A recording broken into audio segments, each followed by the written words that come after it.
2010ஆம் ஆண்டு. அப்போது திமுக ஆளுங்கட்சி, அம்மா அவர்கள் எதிர்க்கட்சி. ஒரு பெரிய மிரட்டல் விடுத்து அம்மா அவர்களுக்கு எதிராக மதுரை மாவட்டத்தில் பல இடங்களில் போஸ்டர் ஒட்டியிருந்தார்கள். அந்த போஸ்டரில் அம்மா அவர்கள் மதுரைக்கு வந்தால் திரும்பி செல்ல மாட்டார், மதுரைக்கு அம்மா அவர்கள் வரக்கூடாது என்று மதுரை மாவட்டத்தில் பல இடங்களில் அந்த போஸ்டரை ஒட்டி பெரிய மிரட்டல் எல்லாம் கொடுத்தார்கள்.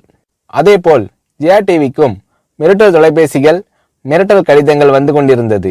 ஜெயா டிவியின் செய்தி பிரிவினர் இந்த மிரட்டல்களை பற்றியெல்லாம் தியாகத்தலைவி சின்னம்மா அவர்களிடம் சொல்லி அம்மா அவர்களின் கவனத்திற்கு கொண்டு சென்றார்கள்.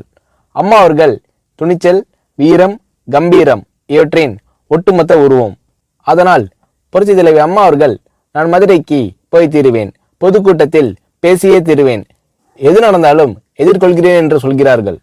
ஒரு கட்டத்தில் ஜெயா டிவிக்கு மிரட்டல் எப்படி வருகிறது என்றால், ஜெயா டிவியின் அலுவலகத்தை வெடிகுண்டு வைத்து தகர்ப்போம், அம்மா அவர்கள் மதுரைக்கு வந்தால் ஜெயா டிவியை ஒழிப்போம், இப்படியெல்லாம் நிறைய மிரட்டல்கள் தொலைபேசியின் வாயிலாகவும் கடிதத்தின் வாயிலாகவும் வந்து கொண்டிருக்கிறது.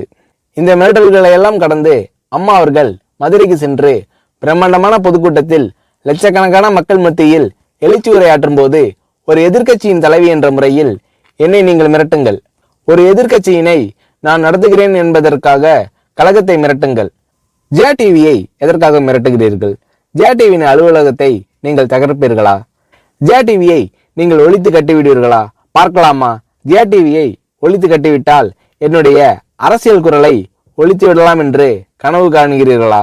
ஜெயா டிவி என் உயிருக்கும் மேலானது, நான் என்னுடைய உயிரை விட அதிகமாக நேசிப்பது, என்னுடைய அரசியல் கரமாக நான் போற்றி புகழ்வது, அதன் மேல் நீங்கள் கை வைப்பீர்களா, பார்க்கலாமா என்று எழுச்சி உரையாற்றினார் புரட்சி தலைவி அம்மா அவர்கள்.